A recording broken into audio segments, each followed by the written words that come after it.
Hello everyone, welcome back to my YouTube channel. Today my topic is rock coring. So let's start our video. Firstly, we have to know about what is rock coring, why we are doing this process. So basically, when information regarding the rock at any given site is desired, the rock coring can be conducted in order to evaluate the type, quality, soundness, and the most important thing is the strength of the rock.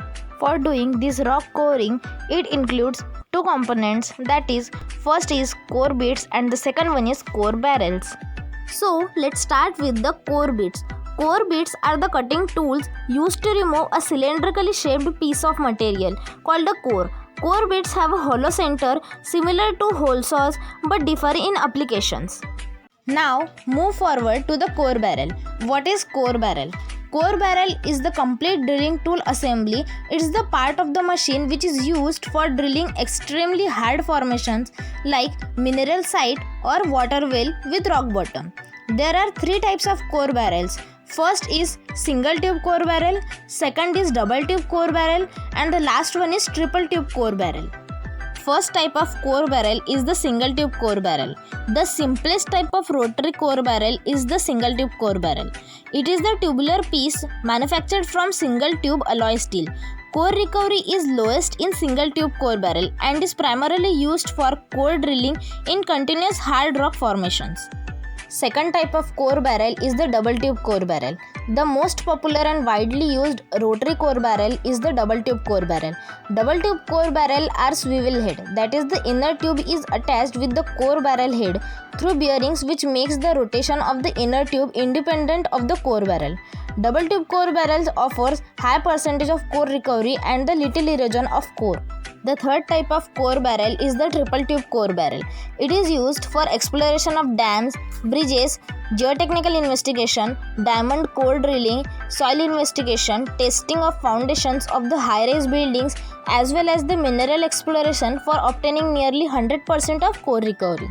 Now we learn about the core recovery and the RQD, that is rock quality designation.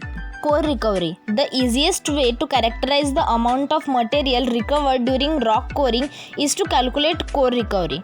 The formula to calculate core recovery is CR is equal to total length of rock removed upon total core run length into 100. Core recovery is denoted by capital CR. Next we learn about the RQD, that is rock quality designation. It is a measure of quality of rock core taken from a borehole. RQD signifies the degree of jointing or fracture in a rock mass measured in percentage, where RQD of 75% or more shows good quality hard rock and less than 50% shows low quality weathered rock.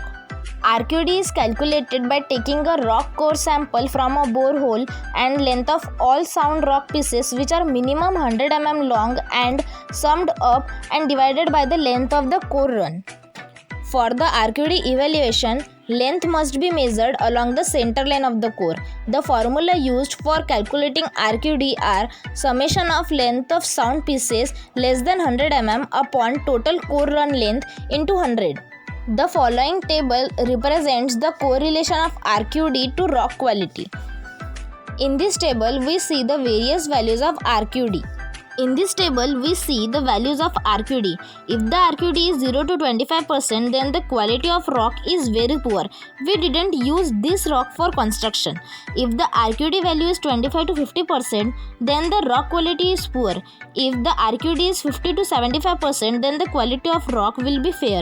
The RQD value 75 to 95%, then the rock quality is good, and the last one, where 90 to 100% RQD value is evaluated, then the quality of work is excellent, that is, it is suitable for the construction.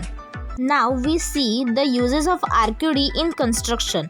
RQD is used to evaluate the quality of rocks such as degree and the depth of weathering, zones or rock weakness and fracturing. Second, this information is used for the determining the depth of foundations, bearing capacity of rocks, settlement and sliding possibilities of foundations.